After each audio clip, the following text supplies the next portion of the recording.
Сәлем достар, қалдарыңыз қалай? Сіздермен бірге Айдана. Бүгін біз қазақтың ұлттық тағамы қарын бүрме жасайтын боламыз. Ең алдымен менің каналыма тіркеліп, және де қоңырауша белгісін басып қойыңыздар. Әр сенбі күні шыққан видеоларым сіздерге ең бірінші болып көрініп тұрады. Енді қарын бүрме жасау үшін бізге қарын кез келген, мен жылқының қарнын алдым. Содан соң картоп, қазы, шұжық және де ет, дәмін келтіру үшін тәтті бұрыш салдым. Тәтті бұрыш қосатын болсаңызда дәмі сондай ерекше болып шығады. Барлығын ірі етіп турап шығамыз. Қатты майда қылып тураудың қажеті жоқ, ол өзі асықпай 3-4 сағат, кемінде 3-4 сағат қайнайтындықтан ірі етіп турасаңыздар жеткілікті. Дәл осы видеодағыдай етті бәрін турап шығамыз. Енді жақсылап жуылған, тап-таза боп, аппақ боп жуылған қарнымызды алып, бір жағын жақсылап тігіп шығамыз.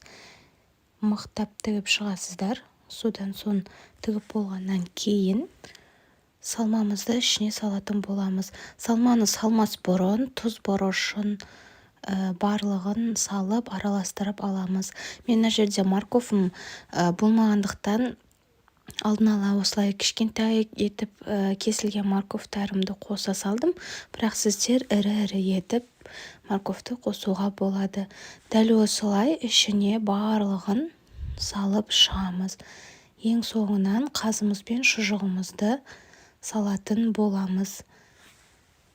Бұл тағам сыйлы қонақ келген кезде ұялмай алдына алып баруға болатын, сондай керемет болып шығатын тағам екен. Міндетті түрде жасап көріңіздер және де видеоны соңына дейін қараңыздар. Дәмі деген сондай ерекше болып шығады. Міне енді мен соңынан қазымды салып жатырмын.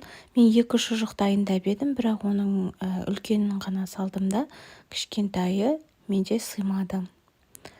Үлкенін салып, қайтадан аузын жақсылап тігіп шықтым. Дайын болған бүрме қарнымызды салқын суға батып тұратындай етіп салып, баяу отта қайнатамыз. Сіздің етіңіздің неше сағатта пісуіне байланысты. Кемінде 3-4 сағат пісірсеңіз өте дәмді болады. Міне менің бүрме қарным дайын болды. Сондай жұмсақ. Мен 3 сағат пісірдім. Дәмі деген енді ерекше. Міндетті түрде істеп көрулеріңізге кеңес беремін. Сондай бір ерекше тағам түрі екен. Рецепт ұнаса, лайк басып, комментарий жазып қолдап кетіңіздер. Және де каналыма тіркелуді ұмытпаңыз. Ас болсын.